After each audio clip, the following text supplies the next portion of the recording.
Chris Chan, always ready. This is what I was destined for, David.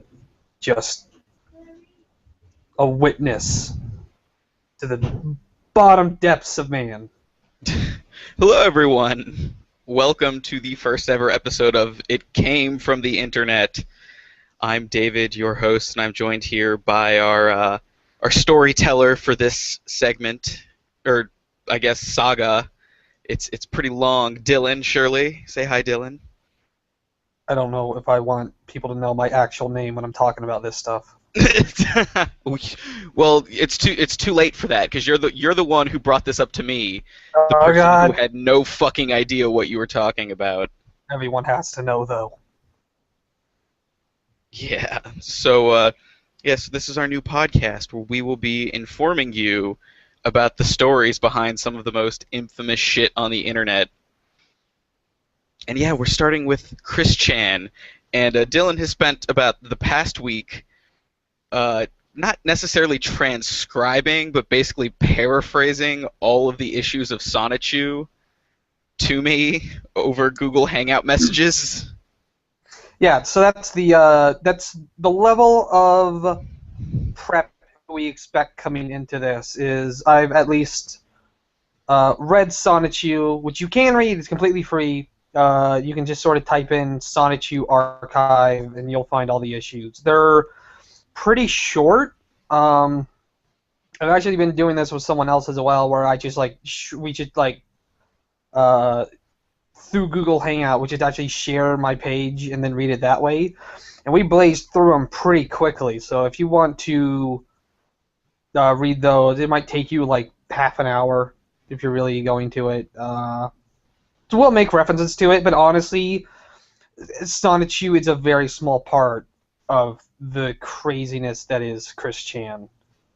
He's a pretty minor part, or it's a pretty minor part. It comes up a lot, and it's how we found him, but the man is infinitely more interesting than the myth. Yes.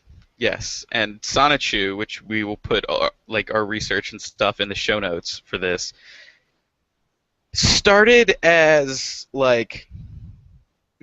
I think I very offensively described it to you as the story that the retarded kid in the back of the class draws instead of paying attention, and then quickly turned into the weird porn that the retarded kid in the back of the class draws and everyone is disgusted with, because it got really fucked up and creepy and gross. Right. A lot of that was due to an outside influence that we'll cover here. But it was all the mind of Chris Chan. Make no mistake, Chris Chan is a very disturbed individual, which we will start right from the beginning. On February 24th, 1982, Chris Chan is born Christopher Weston Chandler to his parents Robert Bob Chandler and Barbara Chandler.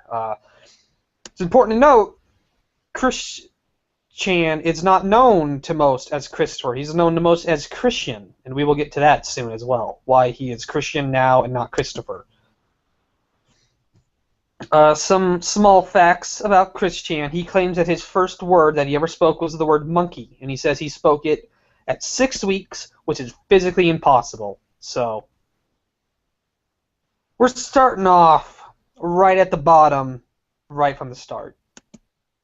One interesting figure that won't really feature very prominently in Chris Chan's life is his half-brother, Cole Smithy. Oh, so he's not an only child, like I thought. He is not. He is effectively only. Like, his brother was out of the house before Chris was born. I believe Cole is he might be the child. He's one of the leftover children from a previous relationship. I think he might be Barbara's. But some interesting stuff about Cole Smithy is that he's actually a fairly successful movie critic. He's successful enough to be counted on Rotten Tomatoes. He isn't very popular, I would say, as like a personality. His claim to fame was he was featured in a Times article a couple of years ago when he was one of the few outlets to give a negative review to Toy Story 3. Really? Yes. So he's kind of a hipster jackass in a lot of sense. He is in many ways less successful than Chris, but in others more. He has a wife. I think he's had a couple wives actually too. He has actual relationships. He has a home. He lives on his own. He lives in New York, which is the most expensive city in America to live in. So he's doing okay. And then the weird thing is he does have like a YouTube presence, but it's very minor. He struggles to collect a couple hundred views, whereas Chris Chan's videos can occasionally start to reach the million mark. So on some level, Chris is the more successful when it comes to that, but then you look at all the other stuff that Chris has done in his life, and it's very clear Cole Smithy came out the better child. Clear. Well, yes. I mean, Chris Chan is kind of insane. I mean, he's the reason why we're doing this stupid thing. Yes. According to Cole, Chris in his youth was left with an abusive babysitter.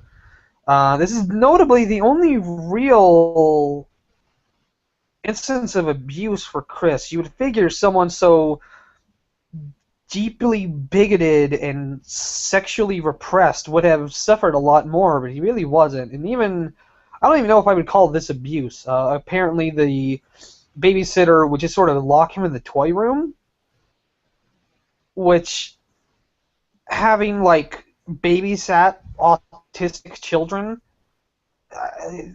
that's not really abuse. Like, sometimes those kids, they fucking don't know when to slow down, you know? I mean, it's not... It's not appropriate, but it's not abuse. It's just kind of really fucked up. Yeah.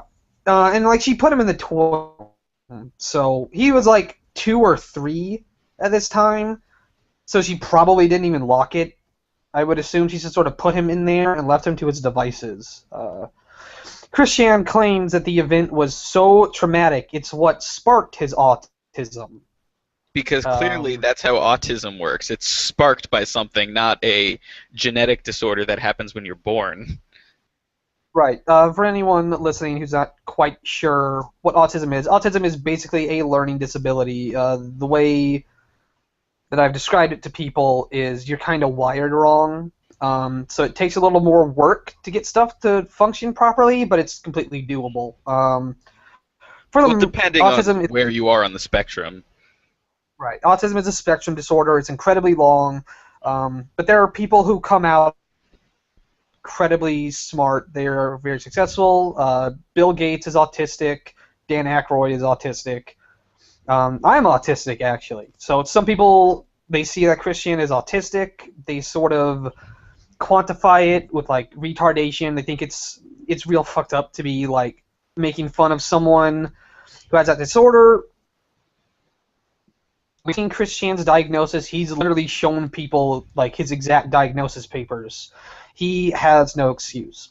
Were he to take any sort of steps at personal betterment, I think a lot of his problems would have been solved long ago. But part of the reason Chris is such a easy figure to hate is that he doesn't just lack self-awareness, he lacks the ability to, like, claim responsibility.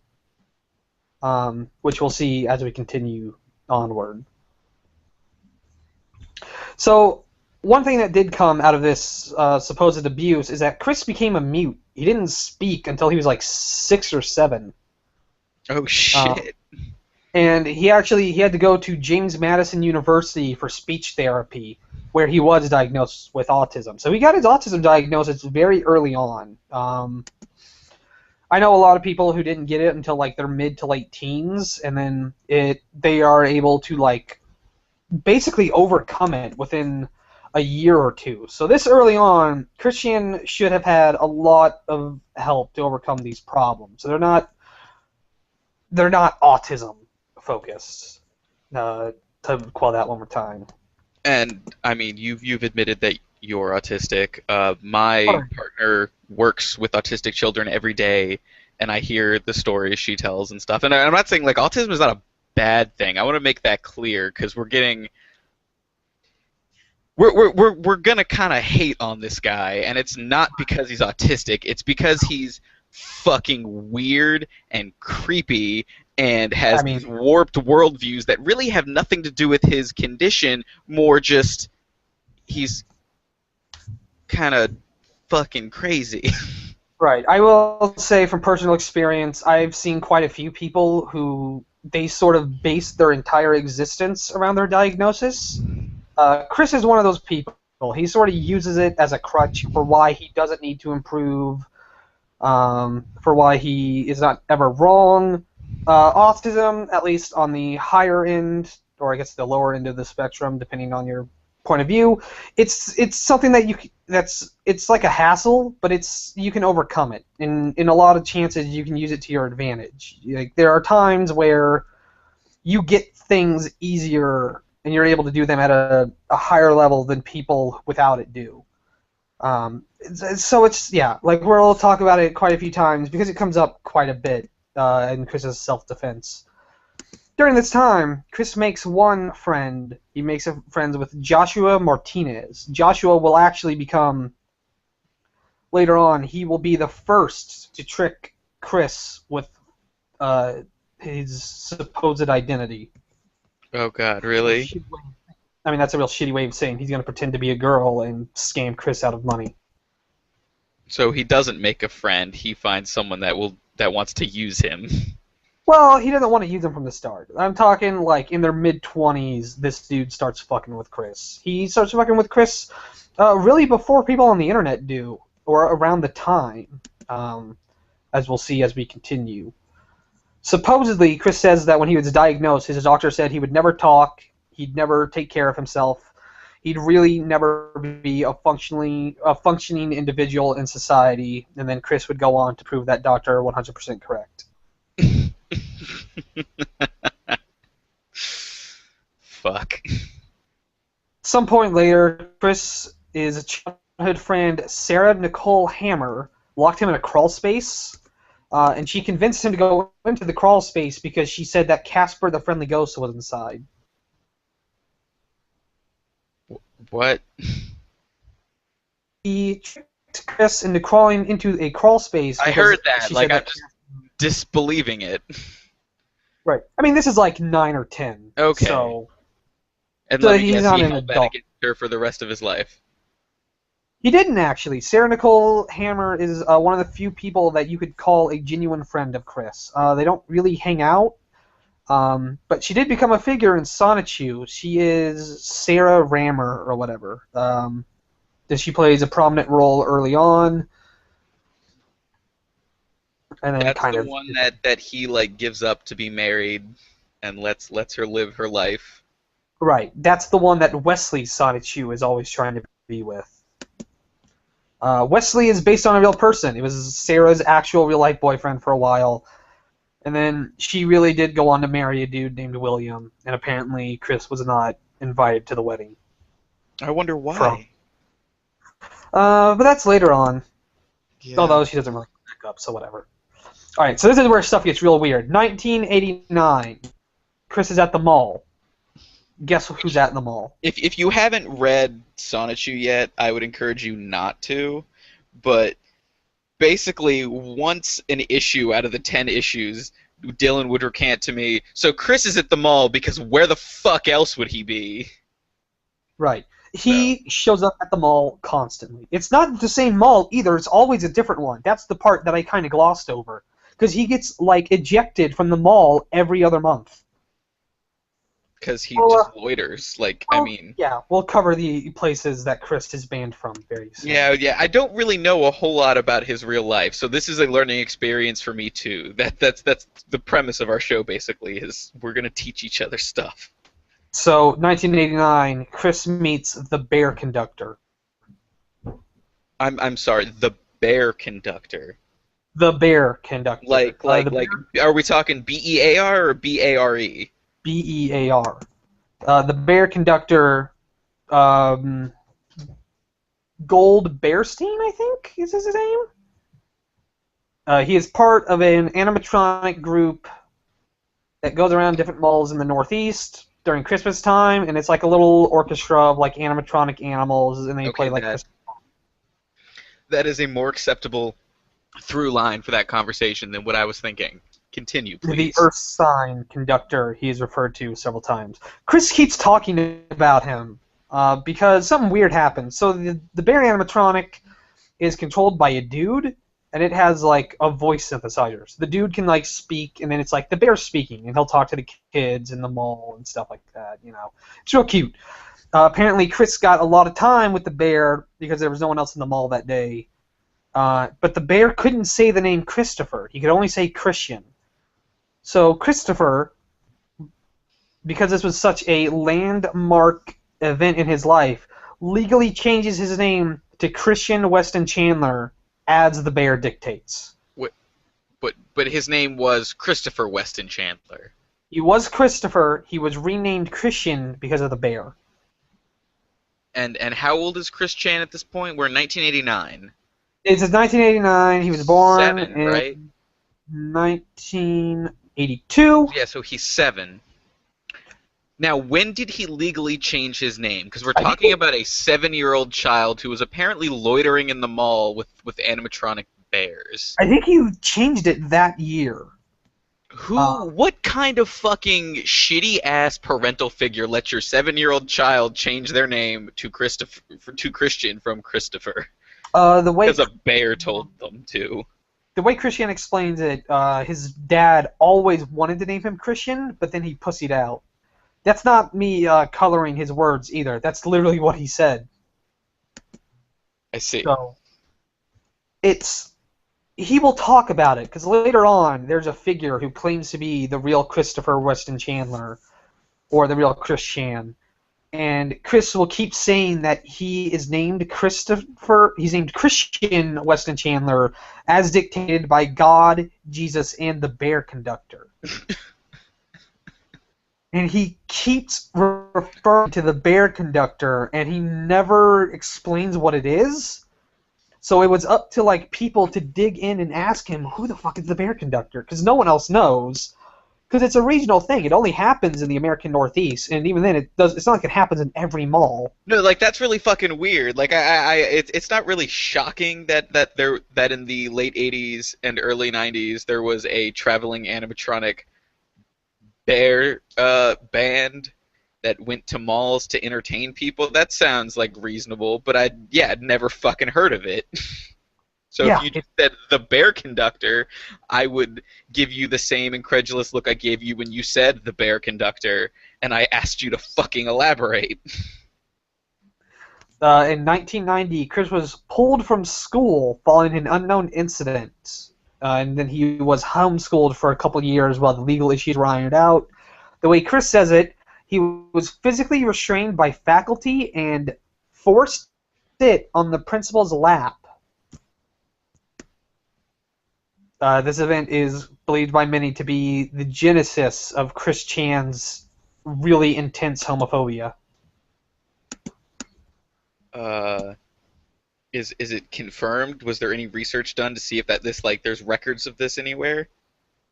Nope. That's the thing. Anything that Christian says, you take with a grain of salt. More than likely, he threw a fit. The faculty did have to restrain him, and then he was sent to the principal's office. He might have had to sit on the principal's lap because there was like quite a few years of legal battle between the Chandler household and the public school system. So there might have actually been something to that. It might have been his parents made it up because his parents were real shitheads. We don't actually know. But so we're basically batting 50-50, you know. We don't know. Maybe it happened, maybe it didn't. Either way, this was another pivotal moment. Not as pivotal as the bear conductor, but close. No. I mean, it's hard to be as pivotal as the Bear Conductor, though. After a couple years, when the Chandlers either run out of money or run out of legal recourse, which kind of gives credence to the theory that Chris was making it all up, Okay, they wait. move. I want to take a moment before you say where they move. So right now, is Chris Chan? Is he living in like a normal home, like father and mother both there? His half brother, right? You said Yeah, Cole Smithy is not there. He moved out when Chris was very young. Uh, with Cole Smithy's dad. no, Cole Smithy's dad, I think, is dead. Cole Smithy Oh, left home. I think he's talked about how he lived in California as a beach bum for a while. how old He was had a Cole real. Smithy when Chris was like when was Cole born? I don't actually know. Sometime in the '60s, I think he Okay, was so out of the house. he was an adult when Chris Chan was a child, basically. That Yeah, he was in there. okay. He at some point, he was at the point where he was not involved in the family's matters at all. Okay, so now Chris Chan's mom marries his dad. What do they do? I don't know. I There's no. never bothered to find out. I know Chris Chan gets his money from what he calls the monthly tugboat, which is government. He gets Social Security, I think. How, it can't be Social Security. It's got to be assistance because you can't get Social Security until you're like 65 or something. No, you can. If you're disabled, you can. Oh, I guess My mom, technically, yeah. yeah, my mom tried to see if I could qualify for it, but I couldn't because I was a functional human being. I'm sorry that you're too functional to get free government handouts. Yeah, fucking government. Jesus Christ, Obama. Clearly, actually regulating that shit is not cool. Right, fucking Anyway, can't keep North Korea from attacking Sony, but you can keep me from buying Sony's video games. hey man, the interview's coming out this week, so yay. Can't keep Chris Chan from doing it though, as we'll cover soon enough. Chris Chan Okay, buys a lot of fucking games. so he gets money from the tugboat. His parents are kind of shitheads, and they're moving. So let's continue now. They moved to a different school district. They're still in the state of Virginia. I don't think Chris ever. Well, no, he lives in the state of Virginia briefly a couple times, but he never lives anywhere else. He also never lives anywhere but with his parents. Still, Yes. At 11, Chris wins the Sonic the Hedgehog Watch and Win sweepstakes, which is a contest that for 90 kind of points. sealed his fate. So you're probably wondering, why does Christian have such a big obsession with Sonic? And long ago, I just thought weird people like Sonic. There's something about it that autistics and dumb people flock to. Um, Even to this day, I still kind of love Sonic. I don't know why. Cause you're fucking weird, and Sonic is a pile of shit. But that is my own It is. personal bias. But it's a weird pile of shit. It's a It's kind of weird why I pile. like it. It's a fast. No. The Sonic the Hedgehog is a storied and fascinating franchise. It doesn't make it good. It just makes it interesting. And So it I has. always assumed Go Chris ahead. just sort of latched onto it. Most people did. But there's an actual reason. He won a sweepstake that was a Sonic the Hedgehog sweepstake. He was given a $1,000 shopping spree at his local mall. The local news, The mall. the mall, the local news did a buff piece on it. They focused a lot on his autism. It is the strongest evidence we have that Chris Chan is not just a really elaborate prank. That he's a real person who's really fucked up. Because Oh God! I just realized that is going to be one of the main points our show is going to have to cover. Is no, this is not a fucking elaborate trolling scheme. These are just really weird people. I mean, if it is, bravo, It, because it is I feel like it's too a much. license. Yeah, that is. It's like because this is it went on like Sonic went on for years. I feel like that's way too long and way too much effort for unless someone of like equal mental instability as Chris Chan to like pull off. Like no, there's no reason to dedicate yourself to that. Like Right. why? What is the point? I didn't even know who the fuck Chris Chan was until you started talking to me about him. Chris Chan's high school career would largely be the same as his childhood. He didn't really talk to people. He didn't really make friends. This is when he made his first original character, Bionic the Hedgehog, who is Sonic the Hedgehog but orange, and he plays basketball. When roughly what year are we talking? 1995, 1996. They travel to it in Sonichu. 1995 to 1996. I feel like I've I was really hoping. I'm pretty sure this is not. I'm double checking the dates now because I'm pretty sure this was real late 90s, early 2000s. But if we're wait, what year are we talking mid 90s, about? Yeah, somewhere no. around there. I'm looking at Bionicle. I wanted Bionic the Hedgehog to be some stupid tie-in to Bionicles, but it's we're talking like 5 years too late or too early for that. Uh, So when someone asked him why he called him Bionic, the reason given was that it sounded like Sonic and it had a B in it, like basketball. I would have like put Bionic Commando. This is also the time that he makes Sonichu proper. So Chris has a bizarre. He really, really way, which is very common You of broke up a autistic. little there. You said he really, really likes, and then you cut out. He really grabbed on to Sonichu, which is very common in autistics. They have very intense interests, let's say. Like your It's, deep, deep, deep love of Metal Gear. I mean, that's just a Metal Gear thing, though. Yeah, no, you're right. Mine tends to extend a lot broader than most. Mine tends to be characters or series, but there are people who really fucking love on cameras. Weird. But so we've established Chris Chan's intense love of Sonic from the contest he won. Where did the Pokemon aspect come in? I don't know. It's never covered. I assume Because he liked Pokemon like every fucking child of the 90s? yeah, he probably latched on to it. He was 11 when he won that sweepstakes. This is after 1990, so it would probably be around the time Pokemon came out. So he Well, probably it bought was 1993 was that sweepstakes if he was 11. right. So he probably bought a Game Boy and then bought Pokemon as part of the sweepstakes, and that's probably where the genesis of that came from. But yeah, I'm not 100% sure. No, because Pokemon came out in 96, Was it that late? Jeez. so these are fucking movies. God damn it, Wikipedia, tell me about the games! Pokemon celebrated its 10th anniversary in 2006, so yeah, it was 1996. All right. Weird.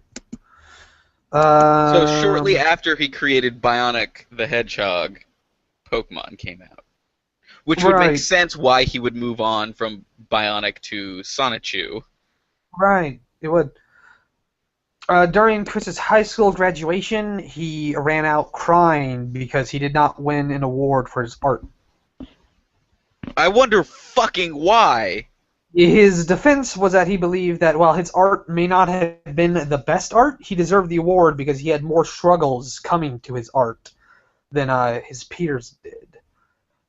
This is notably one of the few times that his dad, he said that his dad was ashamed of him, which is one of the few times that the people around Chris show some sort of realistic Feedback or just reaction. response? Yeah, reaction. There's the word. Right. Chris also receives what he calls his Amnifest ring, which is his high school ring. It's his birthstone, which is an Amnifest ring. I actually don't know how to say the proper name of the jewel. Amethyst. Amethyst ring, fucking whatever. But does he pronounce it Amnifest or is that He you? pronounces it. He writes it Amnyfest. Okay, with the F, yeah, but it's Amethyst. Yes. After high school, Chris goes to the Piedmont, Virginia Community College. And he doesn't. He completes it technically, but it takes him 6 years to get his associate's degree. No, we're talking. This where Mary comes from? This is Mary Lee Walsh, the Yeah. villainess of the Sonichu comics, comes in. This is where Sonichu proper begins, somewhere around here. Yeah.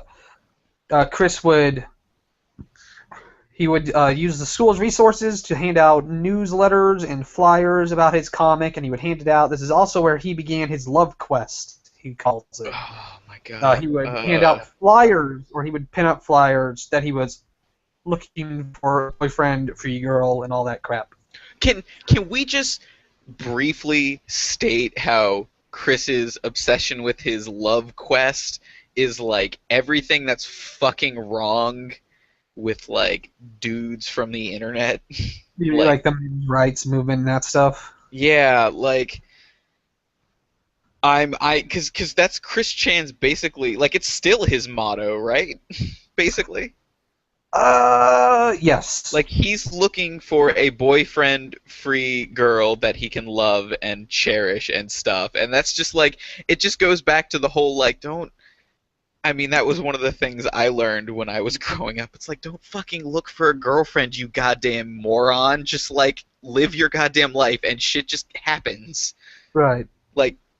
And God, it's just like every time, like you would show me panels, or you would reiterate when he would state it because you thought it was funny.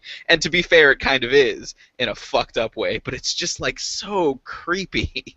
Right. Another interesting point is that as time goes on, Chris narrows and narrows his criteria. Because at first, he just sounds like he wants someone to be with because he's lonely. And then slowly he's like, you can't drink, you can't smoke, you can't have tattoos. You can't be fat. You can't be over 23. You can't be any color but white. It's real weird.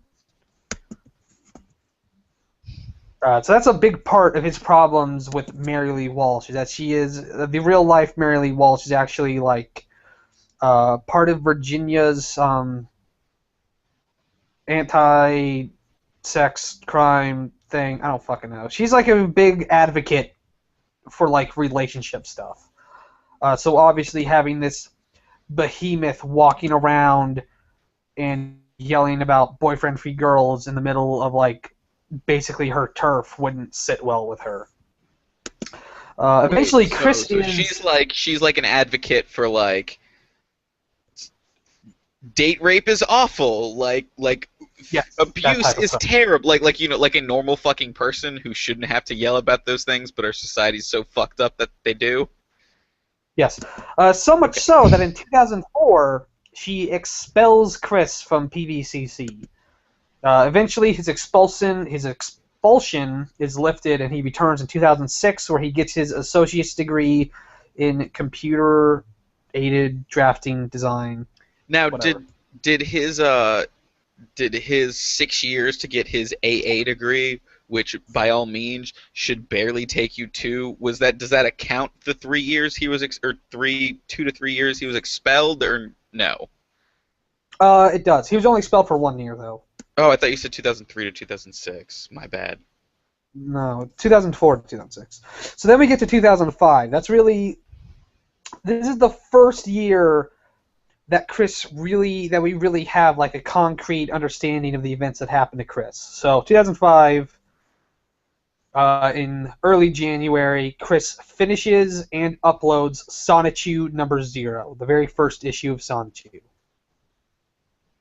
Later that month, he finishes Sonichu number 1, and then in February, he finishes number 2. A couple months later, he finishes 3. Are we talking issues or episodes? These are issues. So this is issue 0, issue 1, issue 2, issue 3, all done within 6 months. In 2005. In 2005. This is the quickest that any issues of Sonichu have come out. Following this, you're lucky to get 1 a year. Well, yeah, because I thought this. I mean, the rate we were going when we were covering it, I thought this fucking comic ended in 2008. Come to find out, it ended in like late 2010. Yeah. In 2000. Oh wait, I already read that. All right, so July of 2005, Chris is arrested for loitering in a local Target. He's charged with disorderly conduct and trespassing. The case is ultimately dropped because it's a trespassing case. No one fucking cares. Yeah, trespassing cases don't go to court. Like, you might get fined. I used to work for the police. I don't want Right. to really say anything more than that, but yeah, like it's really like most trespassing things are just to get people fucking away from wherever they are because they're being obnoxious. You had to pour the slop in the pit for the pigs, did you? Yeah, let's go with that. Okay, does that make you happy? Poke the holes in the donuts so they don't freak out about it. Fucking dark. Hey man, don't you be insulting donuts. Twin Peaks has taught you the should have taught you the majesty of donuts, and if you haven't seen Twin Peaks, what the fuck are you doing with your life? Someone who works with the Florida cops might as well work with like the Mexican cartels or something. Hey, the Florida cops aren't bad. It's just the people in Florida.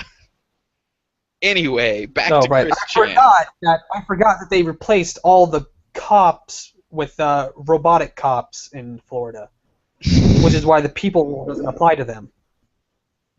Anyways, Chris gets an offender bender on his way to court, so he pays $86 for those damages. Late that year, in November, Chris finishes Sonichu number 4.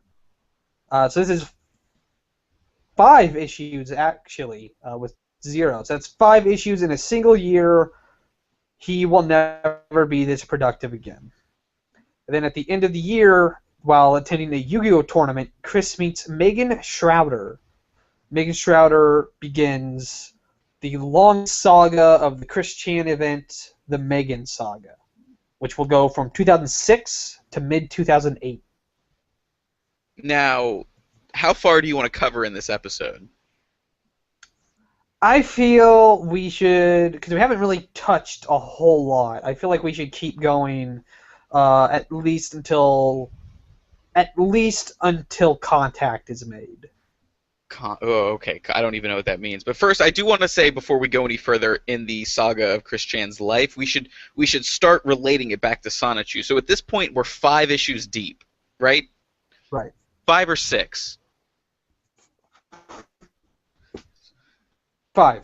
Okay. This is. So we're up to issue 4. We've completed issue 4. Right. I want to say this is. I think issue 5 might be the wedding issue, which would explain. That's the same time that Megan begins to appear in the comic proper. As So at this point, Sonichu is for the I mean, like I said, we'll post. I'm gonna fucking get we have all of the things you sent me transcribed, so I'm gonna grab those and post them fucking somewhere. But at this point, Sonichu is like, I described it multiple times as, oh, Sonichu is like, it's just like it's a power fantasy and a weird ripoff of like at Pokemon, and we haven't gotten into any of the balls yet, right? No, Okay. those don't come up until I don't think like issue 6 or 7. Actually, they're very late. Okay, so at this point, like Sonichu is just. It's a story you would write as a kid. Like it's super super fucking dumb.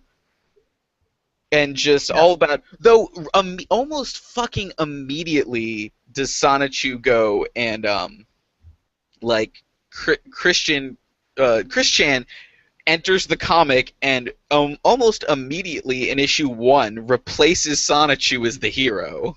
Yeah, Chris is an actual entity in the comics. He is the mayor of the city, which is Quickville, is what he calls it, which is his initials CWCville. This comes up a fucking lot.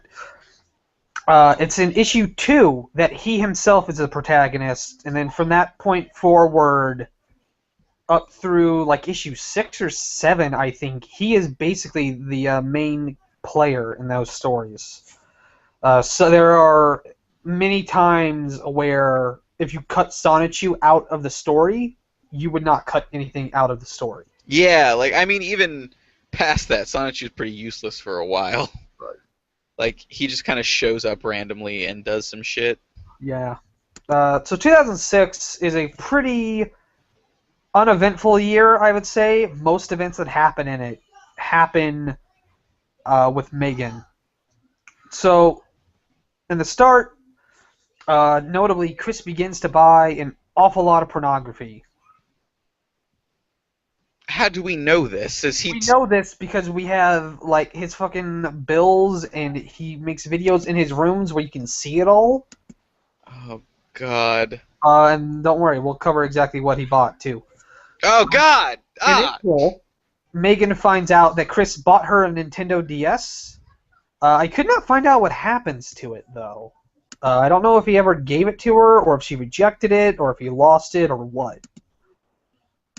But then Chris finishes Sonichu number 5. Shortly thereafter, Megan starts to use Chris as a debit card, effectively. She gives him money. He uses the money to buy items for her from eBay, to buy stuff for her off of eBay, because she doesn't have a debit card. It's 2005, which is really, well, no, it's 2006, but that's really around the time the internet started to become what it is today. It's like around the time Facebook came to prominence, around the time YouTube made it big. It's about the time I heard the words 4chan. Yeah, it's I didn't 4chan. go to 4chan yet, but I heard about it. 4chan was just coming to prominence as well then. So it makes sense that she would not really know how eBay works, but know of it. Yeah. Bizarrely, the main thing Megan asks him to buy is like pictures of Nazis. I don't even have a comment for that.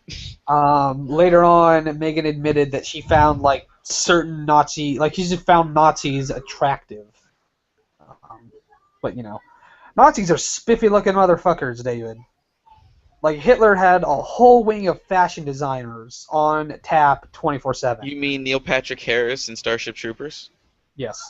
Like the fucking Nazis are spiffy-looking dudes, and if they weren't so evil, we could have had like a totally different wave of fashion. There's a reason why anytime it's not Nazis in fiction, their uniforms are generally stylized after Nazis, because those uniforms are like a really interesting design. Yes, They're just associated with utter evil. Right. That's a big part. Have you ever seen the movie Iron Skies? No, because I'm really fucking sick of all the goddamn press release emails they send me. Iron Skies is on Netflix. It is the movie about moon Nazis. Yeah. No, I know what it is, though. Right. There's a big plot point in that about how Sarah Palin needs to win back the American public, and the way they do that is like using the Nazis because they have such a good fashion sense to like pivot, like design her off of like Nazi propaganda in uniforms. Wonderful. Yes. That movie's alright. Wait, is it still on Netflix? It is. It's like Netflix helps. Oh, Iron Sky Director's Cut. Here we go. Right. Mid 2006, Chris completes his college with an associate's degree after 6 fucking years. Megan makes it very clear. So what did he get his degree in? CCAD. He or CADD. Oh, CAD. Computer aided drafting and design. Yeah, architecture. Right. And it took him, even without the expulsion, it still took him like 5 fucking years to get an associate's degree in that. Clearly he was taking like 1 or 2 classes a semester. Because like I know people who have taken that long to get an AA degree, but that's because they're working full time. I think it's just because he's really bad. Yeah, no. He, like, Chris Chan doesn't do anything. Right. Megan makes it clear she has no romantic interest in Chris because why would she? Apparently Chris gets really depressed and writes a CD of sweet jams. I'm not able to find the CD. I'm not sure what's on the CD. I assume it's awful. It's probably all Sonic songs. You said the word sweet jams. I don't know how else you take that statement. Um, in July, Chris finishes Sonichu number 6. He also starts to buy a lot of My Little Pony stuff. Wait, what year are we on? This is 2006, so this is before the show. This is Which, to be fair, its first 2 seasons were pretty great, and then it turned into a hot steaming pile of trash. but like he's not a brony. This is before all that. He's buying old school My Little Pony stuff. Yeah, no, there's something else going on here. Okay. All right. Megan voices at the end of the year. Megan says that she's concerned for the way Chris treats men and how aggressive he is with his flirting. And then Megan implies that she doesn't really believe in love. She apparently was rejected by someone when she was young. So she's one of those people who doesn't think love's a real thing. Fucking whatever. Who cares? 2007. Chris begins work on Sonichu number 7. It will be a long time. So five is the wedding issue, which is such a fucking waste of time. What is 6? Which one's 6? I know what 6 is before the turn, for sure. 6 is the one where I think Redneck becomes a homosexual. I don't know if that actually means anything Okay. in my brain. Sonichu number 6 is the one where Mary Lee Walsh and the PVCC invade Quickville. And then 7 is the time travel issue. Okay, 6 is the one. Yeah, 6 is the weird one where it's like, where like 30 different things happen at once, and it's right before everything. The time travel one isn't even that bad. It's after that when it gets really fucking creepy. Right. Notably, everything like Sonichu number 7 is the last one before Contact. So 2007, Chris redeems points for the My Cokes Rewards program. You remember that? Yeah. Is that not a thing anymore? Like, I never really... Hold on a second. You checking? Yeah, hold on.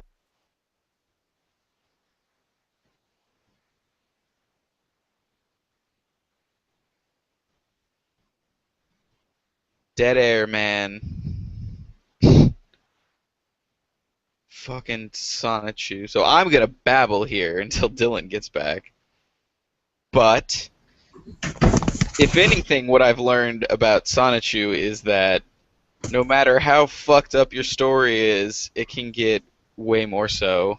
Yes, I'm back. Sorry, Christmas stuff. It's really kind of hectic here at the Shirley clan household. Well, I mean, we're recording this on the 23rd of December, so it's fair. Right. The My Coach Reward program, I think it's still going, but someone did the math. Chris has, between this time in 2007 to now in 2014, consumed well over 2,500 liters of Coca-Cola. Holy shit! So he's just drinking. Like, is his bloodstream just Coke? I don't know. Someone did the math. He has to drink at least 2 liters a day to do that. Which, I drink a lot of soda, way more than I should, but even, that's way more than well, they don't do it anymore, but I knew people who back in, the early 2000s would sit there and just drink a 2-liter, all day. Right. But they would never drink straight fucking Coke, either. They drink, Diet or something, but either way, fuck, man. Shortly thereafter, Chris finally buys a PS3. Over the course of the next 1, 2, 3, 4, 5, 6, 7. Over the course of the next 7 years, he will spend nearly $8,600 on the PSN. Wait. That's only. What year are we talking about right now? This is 2007. 2007 to now, he has spent over $8,600 on the PlayStation Network alone. I feel like that. But when did they start offering full games on PSN? I feel like it was only 4 years ago. I mean, he literally buys everything on the PlayStation Network. He makes it a point to purchase as much as he can on the PlayStation Network just to give Sony more money.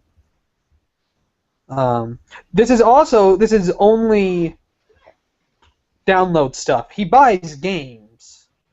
But that's obviously not factored into that.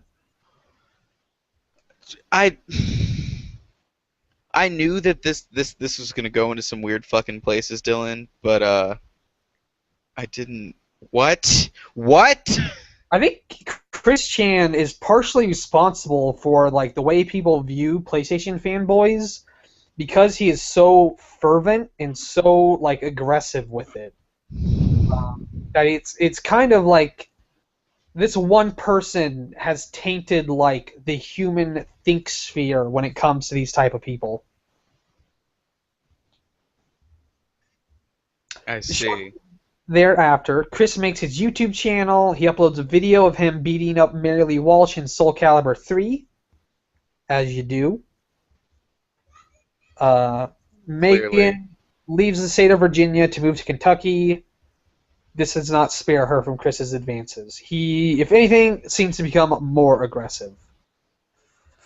So So he's not just creepy; he's aggressively creepy. he's aggressively creepy. So this is around the time. It's important to note.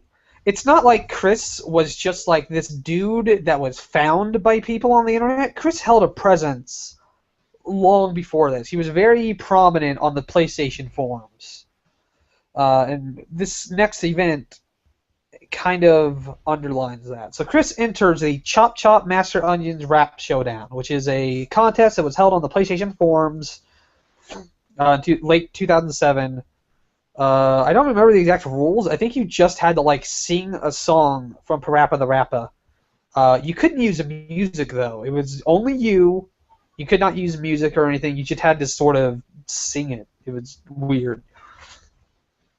The prize was two PSPs and an all expenses paid trip to the Penny Arcade of that year.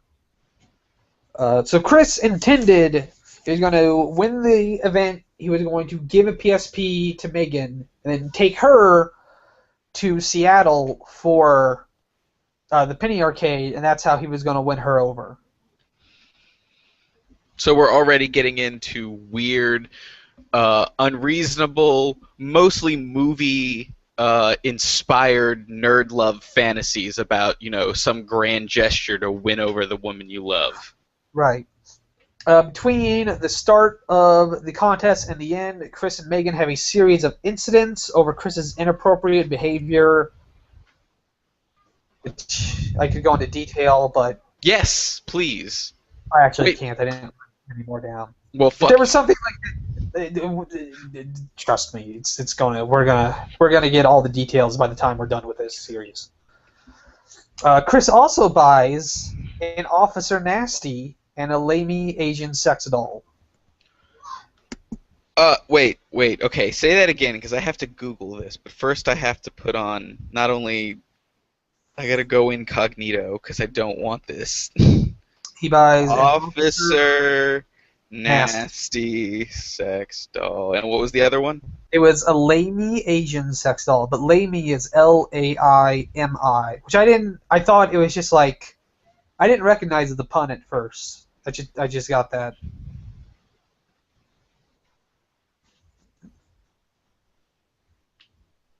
He also loses the contest, in case you were wondering. This didn't actually. I Googled this and nothing happened.